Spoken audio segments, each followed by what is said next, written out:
സ്കൂൾക്ക് കുളിച്ചൊരുങ്ങിപ്പോയ ഹാദിനിയാണ് ഈ തിരിച്ചു വന്നിരിക്കുന്നത്, ബസ് ഇട്ടില്ല എന്നും പറഞ്ഞിട്ട്. അപ്പോൾ ഇന്ന് ഞങ്ങൾ ഷോപ്പിങ്ങിന് പോകുമായിരുന്നു. ഷോപ്പിംഗ് പറഞ്ഞാൽ കാര്യമായിട്ടൊന്നുമില്ല, വീട്ടിലേക്കുള്ള ഓരോ സാധനങ്ങളും മേടിക്കാൻ പോകാൻ ഞാനും അമ്മയും കൂടി. അങ്ങനെ പോയിട്ട് 11 മണിക്ക് ഞങ്ങൾ ബസ് ഇറങ്ങി വെച്ചാൽ 11:50 ബസ് കയറി. ബസ് എന്താ വരാത്ത കള്ളി അപ്പോഴല്ലേ മനസ്സിലായത്, അവിടെ റെയിലിൻ്റെ വർക്ക് കണക്കായിരുന്നു. അതുകൊണ്ട് തന്നെ ബസ്സിൻ്റെ യാത്ര വേറെ റൂട്ടിൽ കൂടെയായിരുന്നു. നിറയെ കൊമ്പും ചുള്ളിയൊക്കെ എത്തി വെക്കുന്ന വഴിക്കൂടെയുള്ള യാത്ര. 10 മിനിറ്റ് കൊണ്ട് എത്തേണ്ട സ്ഥലത്ത് അരമണിക്കൂറാണ് യാത്ര ഉണ്ടായത്. അതിൻ്റെ ഇടയിൽ റെയിൽ ക്രോസ് അടച്ചിരുന്നു.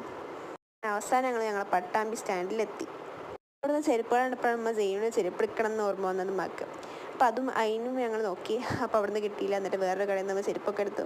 ഇവിടുന്ന് ഞങ്ങൾ അരിയും സാധനങ്ങൾ അങ്ങനത്തെ സാധനങ്ങളൊക്കെ മേടിക്കാനും വന്നു. പച്ചക്കറി മേടിച്ചു. അതൊക്കെ ആയിട്ട് പിന്നെ പാക്ക് ചെയ്ത് പോയി. വീട്ടിലെത്തിയപ്പോൾ ജെയിമിന് ചെരുപ്പ് കാണിച്ചപ്പോൾ അവൾക്ക് വലിയ സന്തോഷം. അതിട്ട് നടക്കുക മാത്രമല്ല, അതിട്ട് ചാടും ഓടും. അവൾ കയ്യിലിട്ട് വരെ നടക്കാൻ തുടങ്ങി. അത് കണ്ടപ്പോൾ നോവും ഹാപ്പി. അപ്പോൾ ഇതൊക്കെ ഒരു രസം. Okay, by.